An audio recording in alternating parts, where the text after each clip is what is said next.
This explainer is based on the literature review, Bilateral Vestibulopathy, Rehabilitation Strategies, Substitution, Adaptation, and Quality of Life Outcomes, published by Australian Dizziness Clinics.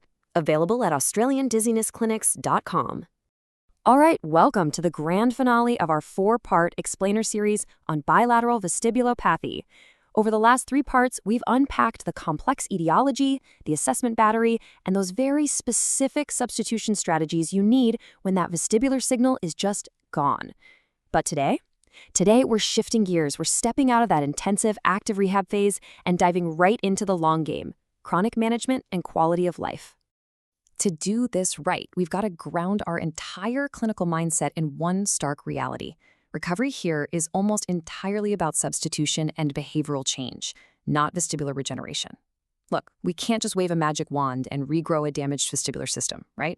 So our success, and honestly our patient's safety, relies 100% on substituting those lost signals and instilling permanent behavioral changes. That's really the cornerstone of everything we're getting into today. Here's what's on the agenda. First up, plateau and quality of life, then maintenance and referral pathways, and finally, we'll wrap up with our key takeaway. Section 1, plateau and quality of life. Right from day one, setting clear, evidence-based expectations is absolutely vital. I mean, false hope is just going to lead to frustration down the line. But accurate timelines, that builds trust. So you might be wondering, when does the patient actually plateau? Well, for the vast majority of your cases, you can expect an early functional plateau right around the 6-month mark, hitting maximal central compensation by 12 months. Once you cross that 1-year line, the curve really flattens out and we are definitively in the chronic management phase. Now, a quick caveat, this timeline definitely shifts depending on the root cause. If you're dealing with a static etiology, say a self-limited ototoxic exposure from gentamicin, their vestibular function is relatively stable. Central compensation can step in, do the heavy lifting, and they'll hit a static plateau. But what if it's progressive? Things like bilateral Meniere's or autoimmune inner ear disease. In those cases, the ground is literally shifting underneath them. These folks are going to need continuous, ongoing adjustment and represcription of their management plan. It's a whole different ballgame. And as you're mapping out this recovery timeline, you've got to stay on high alert for specific comorbidities. We're talking visual loss, peripheral neuropathy, and cognitive decline. These are absolute game changers that materially worsen the prognosis. Think about it. We're asking the brain to rely almost entirely on vision and proprioception to keep the patient upright. If there's a deficit in those systems, the ceiling of that functional plateau drops significantly. A patient dealing with concurrent macular degeneration or diabetic neuropathy simply has fewer sensory tools in the toolbox to compensate. During that critical 6 to 12-month active phase, you really want to be tracking objective markers. You're looking for their quality of life scorecard to show real but, modest gains. What does that look like? You want to see the Dizziness handicap inventory, the DHI, drop. At the same time, their activity-specific balance confidence scale, the ABC, needs to rise. And their functional gait assessment, the FGA, should be climbing too, hopefully crossing that magic threshold of 22 out of 30 to really cut down that falls risk. Just as a quick refresher from our previous explainers, all of this improvement, it's driven entirely by sensory reweighting. Because the vestibular signal is heavily reduced, basically grayed out entirely, the brain has to compensate.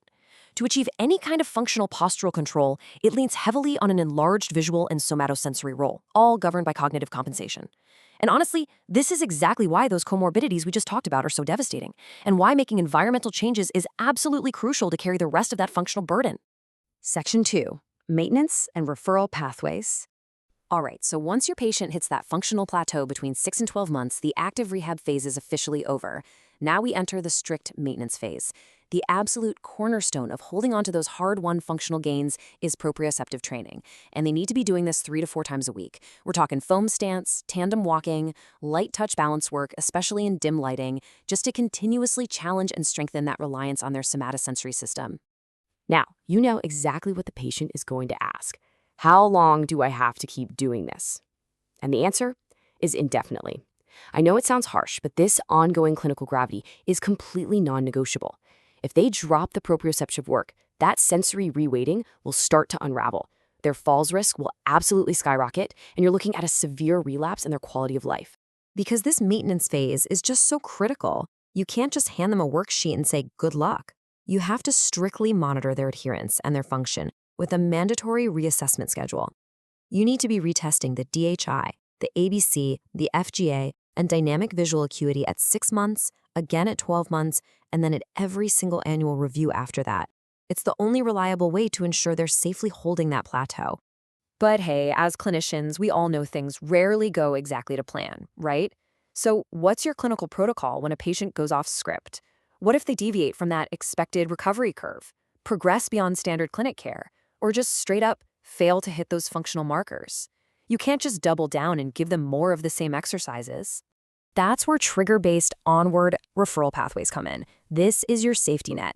If a patient unexpectedly plateaus way too early, let's say around age 12 weeks, even with full compliance, refer them out to a vestibular physician for a full reassessment. If you're suspecting a progressive cause like AID, send them straight over to ENT and immunology. Suspected bilateral Meniere's, that's an immediate referral to an otologist. And this is a big one. If severe vestibular anxiety leads to head fixation and essentially leaves them housebound, do not ignore that psychological burden. Refer them to psychology for cognitive behavioral therapy. It's a lifesaver for these patients. Section 3. Key takeaways. To wrap up our explainer series, let's distill this down to the ultimate framework for managing this incredibly challenging condition.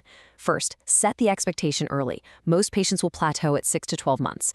Second, be straight with them. Quality of life gains are very real, but they are modest. Environmental changes have to pick up the slack. Third, that proprioceptive maintenance program, it's an indefinite 3 to 4 times a week commitment. And finally, your onward referrals must be precise, interdisciplinary, and strictly triggered by specific clinical markers. This concludes our 4-part series on bilateral vestibulopathy.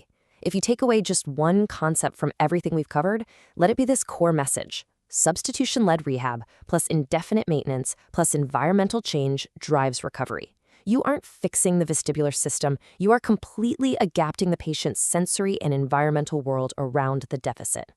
For additional resources, including the full literature review, the clinical cheat sheet, audio overviews, and the rest of this explainer series, visit AustralianDizzinessClinics.com.